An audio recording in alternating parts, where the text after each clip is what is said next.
अब लेखक कह रहे हैं, the children selling baskets were sons and daughters of these refugees. अब उन्हीं बच्चों के बारे में बता रहे कि the children selling basket, platform पर टोकरियों को बेचने वाले बच्चे, द चिल्ड्रेन सेलिंग बास्केट, टोकरियों को बेचने वाले बच्चे, द चिल्ड्रेन सेलिंग बास्केट्स, टोकरियों को बेचने वाले बच्चे, were sons and daughters, sons and daughters लड़के लड़कियां थे, और वो भी किसके, ऑफ दीज रिफ्यूजीज, इन्हीं शरणार्थियों के। लेखक कह रहे हैं क्या कि the children selling baskets, the children selling basket, टोकरियों को बेचने वाले बच्चे, were sons and daughters of these refugees, इन्हीं शरणार्थियों के क्या थे, बच्चे थे। Were sons and daughters of these refugees, इन्हीं शरणार्थियों के क्या थे, बच्चे थे। दे और देयर पेरेंट्स और रिलेटिव्स, दे वे या देयर पेरेंट्स या उनके माता पिता, और रिलेटिव्स या उनके सगे संबंधी। तो कह रहे क्या, दे और देयर पेरेंट्स, वे या उनके माता पिता, और रिलेटिव्स या उनके सगे संबंधी, had gathered in the cities, शहरों में बस गए थे। गेदर्ड मतलब होता है बसना। तो कह रहे क्या कि दे वे यानी बच्चे, देयर पेरेंट्स या उनके माता पिता, और रिलेटिव्स या उनके सगे संबंधी, had gathered in the cities, शहरों में बस करके, कस्बों में बस करके, शहरों में बस करके, सेटिंग अप स्टॉल्स, दुकानों को सजा लिए। कह रहे क्या, गेदर्ड इन द सिटीज, शहरों में जुट करके, शहरों में बस करके, सेटिंग अप स्टॉल्स, दुकानें लगा करके, मैन्युफैक्चरिंग सिंपल आर्टिकल्स, मैन्युफैक्चरिंग मतलब होता है बनाना, मैन्युफैक्चरिंग सिंपल आर्टिकल्स, छोटे मोटे सामानों को मैन्युफैक्चरिंग बना करके, trying to make a living, आजीविका कमाने का प्रयास कर रहे थे। Trying to make a living, make a living मतलब होता है आजीविका कमाना, पैसे कमाने का प्रयास कर रहे थे, यानी पैसे कमा रहे थे। इन मार्केट्स, बाजारों में सामानों को बेच करके, ऑलरेडी ओवर क्राउडेड, ऑलरेडी पहले से ही ओवर क्राउडेड, लोगों की भीड़ से भरी हुई। ओवर क्राउडेड का मतलब होता है भीड़, ज़्यादा भीड़ से भरी हुई। तो अब मिला देते हैं, दे वे या उनके माता पिता, पेरेंट्स, दे और देयर पेरेंट्स, वे या उनके माता पिता, और रिलेटिव्स या उनके सगे संबंधी, had gathered in the cities, कस्बों में, शहरों में, सॉरी सिटीज शहरों में, गेदर्ड इकट्ठा होकर के, और क्या, सेटिंग अप स्टॉल्स, दुकानों को लगा करके, दुकानें लगा करके, स्टॉल्स मतलब दुकान, सेटिंग अप लगा करके, दुकानें लगा करके, मैन्युफैक्चरिंग सिंपल आर्टिकल्स, छोटे मोटे सामानों को मैन्युफैक्चरिंग बना करके, trying to make a living in markets already overcrowded, पहले से ही भी ज़्यादा भीड़ से भरी हुई बाजारों में आजीविका कमाने का प्रयास कर रहे थे। यह नॉन फाइनाइट है, इसमें कई सारे नॉन फाइनाइट हैं। तो द चिल्ड्रन सेलिंग बास्केट, टोकरियों को बेचने वाले बच्चे, were sons and daughters of these refugees, इन्हीं शरणार्थियों के क्या थे, बच्चे थे।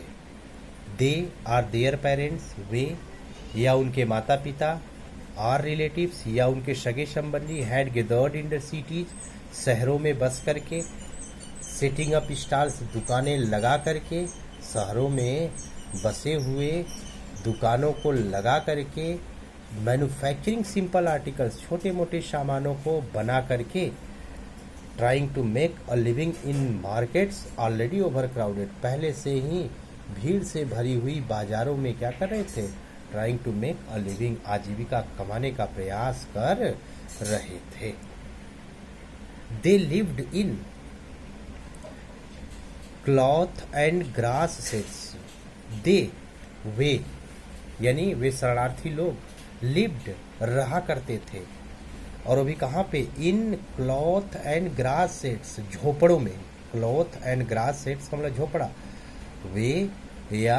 वे लोग उन झोपड़ों में रहते थे। They lived in cloth and grass sets, वे उन झोपड़ों में रहते थे। दैट लाइंड द स्ट्रीट, जो गलियों में क्या थी, कतार में बनी हुई थी। दैट लाइंड द स्ट्रीट, जो गलियों में क्या थी, लाइंड द स्ट्रीट, जो गलियों में कतार में बनी हुई थी। तो कह रहे हैं क्या कि वे या उनके माता पिता या उनके सगे संबंधी उन झोपड़ों में रहते थे जो गलियों में कतारों में लगी हुई थी, कतारों में बनी हुई थी। The peasants among these refugees, इन शरणार्थियों में पीजेंट्स मजदूरी करने वाले लोग।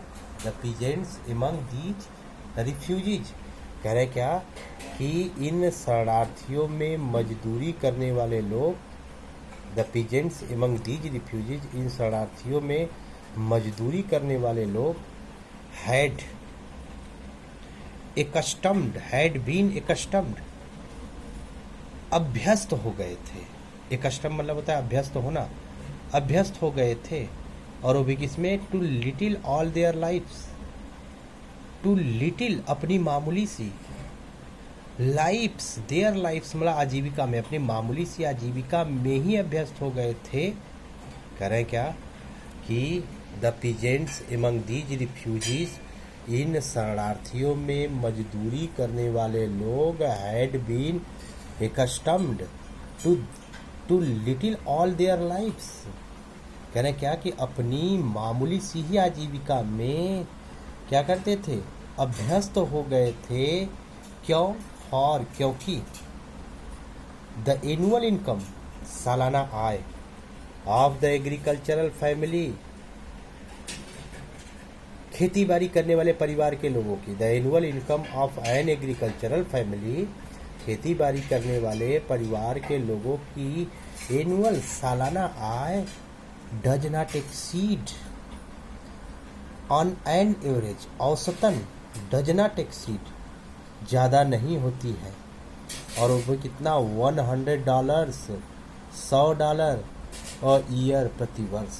कह रहे हैं क्या कि for the annual income of an agricultural family, कह रहे खेती बाड़ी करने वाले परिवार के लोगों की सालाना आय does not exceed on an average $100 a year, प्रति वर्ष $100 से ज़्यादा नहीं होती है। और $100 का मतलब क्या है, लेखक कह रहे हैं क्या कि द एवरेज अनस्किल्ड लेबरर, कह रहे क्या, द एवरेज, हर, एवरेज के वाला औसतन यानी हर अनस्किल्ड लेबरर, छोटे मोटे मजदूर, हर छोटे मोटे मजदूर, कह रहे क्या, अनस्किल्ड अकुशल, और लेबरर मतलब श्रमिक, यानी हर छोटे मोटे श्रमिक क्या करते थे, मजदूरी करने वाले लोग, makes 30 cents a day, 30 cent प्रतिदिन कमा लेते हैं। और लेस देन $2 अ वीक, या प्रति सप्ताह $2 के बराबर। लेस देन मतलब $2 से कम, ये $2 के आसपास कमा लेते हैं। तो लेखक कह रहे क्या कि एमंग दीज रिफ्यूजीज, इन शरणार्थियों में, एमंग दीज रिफ्यूजीज, इन शरणार्थियों में, पीजेंट्स एमंग दीज रिफ्यूजीज, इन शरणार्थियों में मजदूरी करने वाले लोग had been accustomed to little all their life, अपनी मामूली सी आजीविका में ही क्या हो गए थे, अभ्यस्त हो गए थे। और क्यों अभ्यस्त हो गए थे कि for the annual income of an agricultural family, क्योंकि खेती बाड़ी करने वाले परिवार के लोगों की सालाना आय does not exceed on an average $100 a year, प्रति वर्ष $100 के आसपास से ज़्यादा नहीं होती थी, औसतन $100 से ज़्यादा नहीं होती है। द एवरेज अनस्किल्ड लेबरर, हर छोटा मोटा मजदूरी करने वाला व्यक्ति, makes 30 cents a day or less than $2 a week, प्रति सप्ताह $2 के आसपास या 30 सेंट कमा लेता है। There is one meal a day, एक दिन के एक पहर का भोजन। There is one meal a day, एक दिन के एक पहर का भोजन, एक दिन का भोजन क्या था? एन ओनियन, एक प्याज, अ पीस ऑफ ब्रेड, रोटियां, बाउल ऑफ पल्स, एक कटोरा दाल, विथ मिल्क, दूध के साथ, perhaps a bit of goat cheese, शायद किसी किसी को बिट ऑफ गोट चीज, मांस, नो टी, न तो चाय पीते थे लोग, नो कॉफ़ी, कॉफ़ी नहीं पीते थे लोग, नो फैट, घी नहीं खाते थे लोग, नो स्वीट, मिठाइयाँ नहीं खाते थे, नो मीट, और मांस भी बहुत कम लोग खाते थे। तो यहाँ पर लेखक के कहने का मतलब है कि there is one meal a day, एक दिन का भोजन क्या क्या था, एक दिन में उनका भोजन क्या था? There is one meal a day, एक दिन में एक पहर का भोजन, एन ओनियन, एक प्याज, अ पीस ऑफ ब्रेड, रोटियां, बाउल ऑफ पल्स, एक कटोरा दाल, विथ मिल्क, दूध के साथ, परहैप्स बिट ऑफ गोट चीज, कुछ लोग मांस भी खाते हैं, नो टी, चाय नहीं पीते हैं, नो कॉफ़ी, कॉफ़ी का सेवन नहीं करते, नो फैट, वसा नहीं यानी चर्बी नहीं, फैट, घी नहीं, नो स्वीट, मिठाई नहीं, नो मीट, और मीट, मांस भी नहीं खाते थे। आगे कह रहे हैं कि $100 अ ईयर, कह रहे हैं क्या कि $100 a year is not $2 a week. कह रहे हैं क्या $100 अ ईयर, प्रति वर्ष $100, प्रति सप्ताह $2 भी नहीं होता है। कह रहे हैं क्या कि $100 a year is not $2 a week. कह रहे हैं क्या कि $100 प्रति वर्ष $2 प्रति सप्ताह भी नहीं होता है। इट फिर भी, even that small amount, even का मतलब यहाँ तक कि, या फिर भी, इवन दैट स्मॉल अमाउंट, यह छोटी सी भी आय, is hard to earn by, कमाना, और वो भी कैसे? बाई सेलिंग बास्केट, टोकरियों को बेच करके कमाना इतना कठिन था। टू द पीपल, उन लोगों को, तो उन लोगों को टोकरियों को बेचकर कमाना इतना कठिन था कि टू पुअर, जो लोग इतने गरीब थे कि टू बाई देम, कि उन्हें खरीद नहीं सकते थे। फिर से देख लीजिए ये लाइन, कह रहे हैं क्या कि $100 a year is not $2 a week. कह रहे हैं क्या कि $100 प्रति वर्ष $2 प्रति सप्ताह भी नहीं होता है। इट इवन, फिर भी, इवन दैट स्मॉल अमाउंट, वह छोटी सी आय, फिर भी यह छोटी सी आय, is hard to earn by, is hard to earn by, कमाना। कह रहा क्या इवन दैट स्मॉल अमाउंट, यह छोटी सी आय, is hard to earn by selling basket to those people, to people, उन लोगों को, इन टोकरियों को बेच करके अर्न, कमाना इतना कठिन है कि टू पुअर, कि जो लोग इतने गरीब हैं कि टू बाई देम, उन टोकरियों को खरीद नहीं सकते हैं। यहाँ पर कहने का मतलब कि कस्बों में आकर के लोग रहते थे, शहरों में बसे हुए थे, तो वहाँ पर जनसंख्या ज़्यादा थी, लोग बहुतायत लोग गरीब थे, इसलिए उन गरीब लोगों को टोकरियों को बेच करके कमाना भी वह छोटी सी आय बड़ा कठिन था। That no doubt is the reason, निस्संदेह, नो डाउट का मतलब निस्संदेह ही, दैट इज़ द रीजन, वही एकमात्र कारण है, that no doubt is the reason, निस्संदेह ही वही एकमात्र कारण है कि दीज लिटिल चिल्ड्रन, ये छोटे छोटे बच्चे, डिसेंडेड ऑन मी, मुझ पर टूट पड़े थे, लाइक लोकस्ट, टिड्डों की तरह। दैट नो डाउट, और लेखक कर क्या, नो डाउट, निस्संदेह ही, दैट इज द रीजन, वही एकमात्र कारण है कि दीज लिटिल चिल्ड्रन, ये छोटे छोटे बच्चे, डिसेंडेड ऑन मी, मुझ पर टूट पड़े थे, और लाइक लोकस्ट, टिड्डों की तरह, निस्संदेह ही इसी कारण से बच्चे मेरे ऊपर टिड्डों की तरह टूट पड़े थे। और कौन सा कारण था? कि because they all wanted to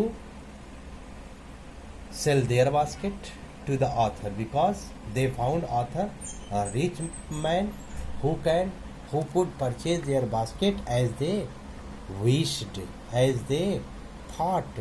उन लोगों ने सोचा कि लेखक अमीर व्यक्ति है, वह उनकी टोकरियों को आसानी से खरीद सकता है, इसलिए बच्चे जो हैं अपनी टोकरियों को बेचने के लिए लेखक के ऊपर जो है टिड्डों की तरह कूद पड़े। लेखक यहाँ पर जो है बच्चों की तुलना जो है टिड्डों से कर रहा है, टिड्डों के झुंड से कर रहा है, कर रहे हैं। अब कह रहे हैं क्या?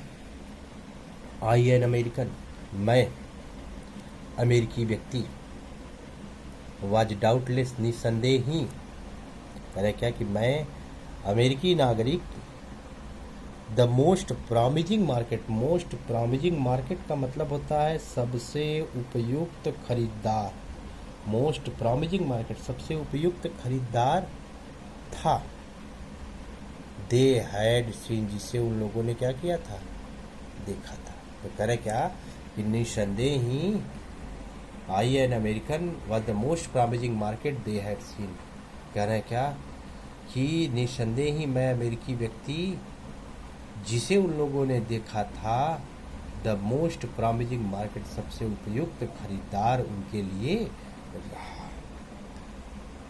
सो लेखक ने यहाँ पर यह दिखाया कि जहाँ पर लोग रहते थे वहाँ के लोग जो थे गरीब थे, कस्बों में ज़्यादा से ज़्यादा भीड़ लगी रहती थी क्योंकि ज़्यादा से ज़्यादा लोग शरणार्थी थे, वे लोग गरीब थे।